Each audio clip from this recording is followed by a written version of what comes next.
I'm Homi Bhabha. I'm the Rothenberg Professor of the Humanities at Harvard University.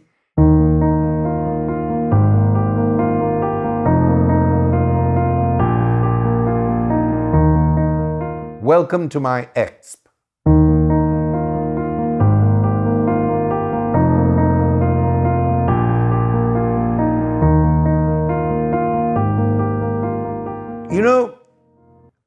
I started thinking about the term unprepared because it's a term that is not often reflected upon, but it is popularly used in the public discourse. We were unprepared for 9/11, and 9/11, by the way, has become a turning point for work on risk assessment and risk studies and on being unprepared. But we were unprepared for 9/11. We were unprepared for Trump's victory being so massive. Trump's victory. We were unprepared for a number of things, including things that are forgotten. One of the greatest moments of industrial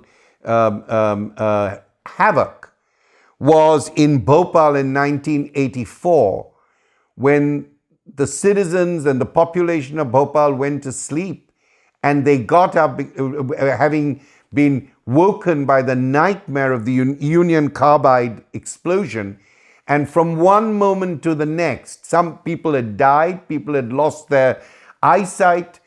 They were completely unprepared. And I think these moments of unpreparedness really need to be studied, which is why I'm beginning to work on this term of the unprepared as simply as opposed to risk assessment.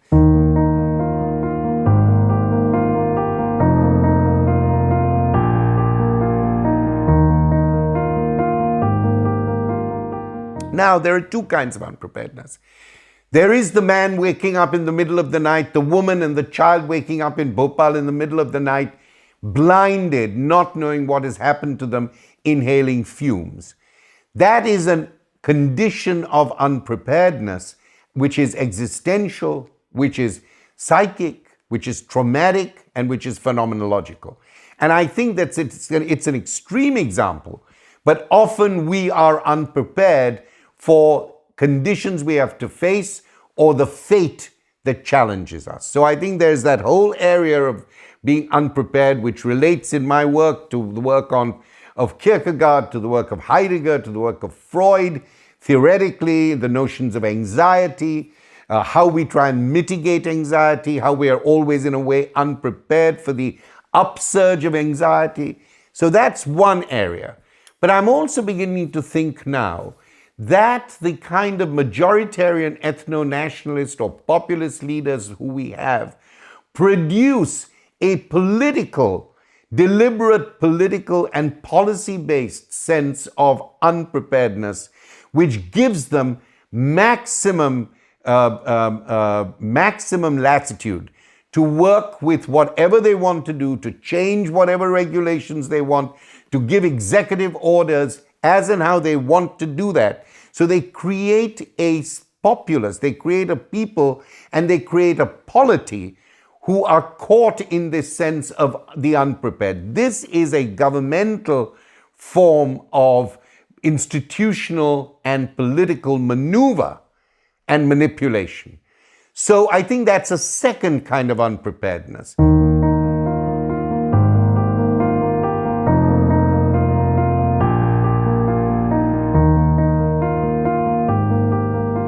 And it comes out of this particular moment in which we live, where these leaders have represented themselves in such a way that their following believes that they are miracle workers, they are mythical figures. Mr. Modi in India says, I will be able to deal and control this pandemic. You leave it to me to do it. Mr. Trump says, the pandemic, like a miracle, it'll disappear in April. The people in China keep people unprepared by not revealing when the pandemic started, when COVID started. Bolsonaro does the same thing. He keeps people unprepared, unable to take on their citizenly responsibilities and obligations, not only to themselves, but to others.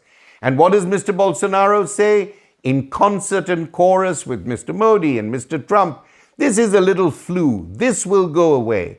We control it. And that means that science is devalued. Medical opinion is played around with. People's aspirations and health, life and death themselves are cheapened.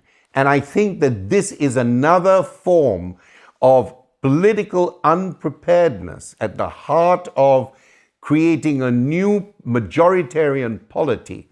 And it's different from the manipulation of the truth, but it is, I think, a governmental form of citizenly of keeping the citizen in a position of precariousness and vulnerability.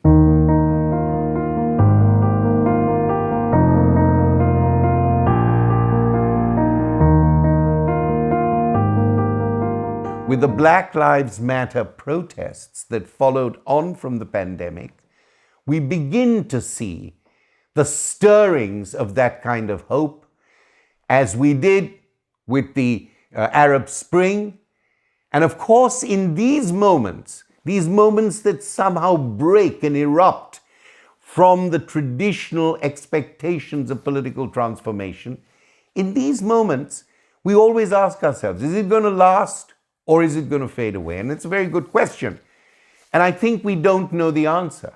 Just as we were not expecting Mr. Trump to be president. We don't know the answer. Uncertainty and contingency happen. However, I think we need to change the time frame in which we assess the effects of these moments. I go back to where I started. I think if we see these moments as open transformations, as open transitions, as moments when new forces, new alliances are being made, as with Black Lives Matter, I think we begin to see how these moments of unpreparedness can also be grasped for a more positive, progressive political agency.